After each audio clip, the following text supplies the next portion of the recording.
నిర్మాణ మహోత్సవం అత్యంత వైభవంగా నిర్వహించడం గాను ఈ రోజు అందరూ అధికారులు, గ్రామ పెద్దలు, గ్రామ నాయకులు, మండల నాయకులు అందరూ అయితే ముఖ్యంగా సార్ చెప్పేట్టు గత 30 ఏళ్ళుగా ఎక్కడైతే బస్ పార్కింగ్ ప్లేసెస్ ఉంటాయో అక్కడ కూడా టెంపరీ టాయిలెట్స్ అరేంజ్ చేయాలి.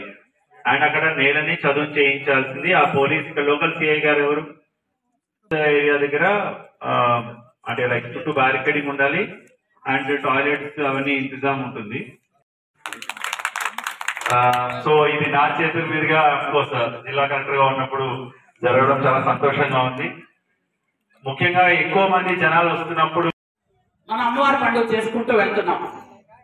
అమ్మవారి పండుగ చేసుకుంటే మనకు చల్లగా చూస్తుందని, మన పంటలు బాగా పండుతాయని, వర్షాలు బాగా పడతాయని, మన బిడ్డలు ఆరోగ్యంగా క్షేమంగా ఉంటారని మనందరికీ కూడా ఎప్పుడు మొదటి నుంచి ఉన్నటువంటి నమ్మకం.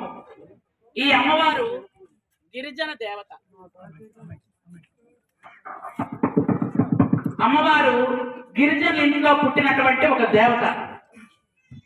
గిరిజనులు ముఖ్యంగా ఆరాధ్య దైవంగా ఉంచుకున్న ఈ అమ్మవారిని ఈరోజు మన శంబర గ్రామంలో చెన్నివాళ్ళ సమక్షంలో అందరు గ్రామ పెద్దలందరూ కూడా కులం, మత, వర్ణ, వర్గ భేదాలు లేకుండా ఈ తల్లి అందరి ఆడపడుచు అనుకుని ఘనంగా చేస్తున్న పండుగ ఏదంటే మన అమ్మవారి పండుగ.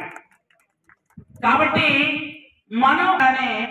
మనందరికీ గుర్తొచ్చేది ఏంటి అంటే 17 వీధులున్నాయి, 1300 ఇళ్లున్నాయి, 3500 ఓటర్లు ఉన్నారు, 5500 మంది జనాభా ఉన్నారు. ఇక్కడ ప్రతి ఇంటికి ఆ రోజు 100 మంది తక్కువ లేకుండా చుట్టాలు వస్తారు. మీ అందరికీ తెలిసిన విషయమే. మీవే 1300 ఇల్లుంటే ఒక్కొక్క ఇంటికి 100 మందికి తక్కువ లేకుండా చుట్టాలు వస్తే మీరే 1,00,000 మంది ఉంటారు ఇక్కడ ఇంచుమించు.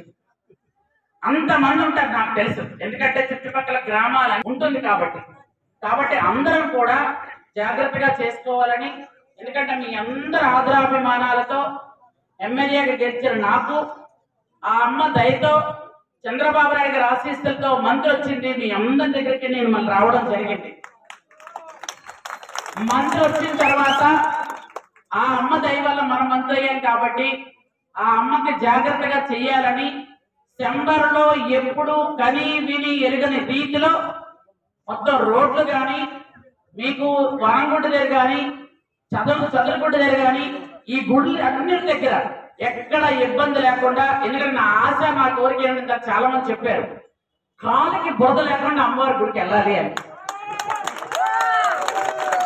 కోరికలన్నీ మారిపోయి ఎర్రగా అయిపోయి చెప్తూ ఎర్రగా అయిపోయి బట్టలు దండం పెట్టుకొని వెళ్ళాలని ఒక ఉద్దేశంతో ఈ రోడ్లన్నీ ఇవ్వడం జరిగింది. ఈ రోడ్లన్నీ అందుకోసమనే దాదాపు 2,50,00,000 ఓన్లీ శంబర్లోనే పెట్టాం. శంబర్ నుంచి మళ్ళీ పెద్ద వరుస అదొక ₹1,00,00,000 అది కూడా పెట్టాం. ఎందుకంటే ఇంకా ఏమైనా అవసరం అంటే ఇందాక మన పెద్దలు చెప్పారు సోదరులు, ఎందుకంటే ముందు అమ్మవారి పండుగకి ఏది అవసరం అమ్మని చేసుకుందాం, తర్వాత ఇది అమ్మవారి పండుగ అవసరం కాబట్టి ఈ రోడ్లన్నీ ఇవ్వడం జరిగింది. మీ అందరి ఆలస్యంతోనే ఆ రోడ్డు ఆగింది, కానీ నా ఆలస్యం కాదు. ఎందుకంటే మొత్తం శంబర్ పేరు నిలబెట్టుకున్నారు. నెల రోజులు దెబ్బలాడి రోడ్డు ఇచ్చేటప్పుడు కూడా దెబ్బలాడిన మిమ్మల్ని చూసాను.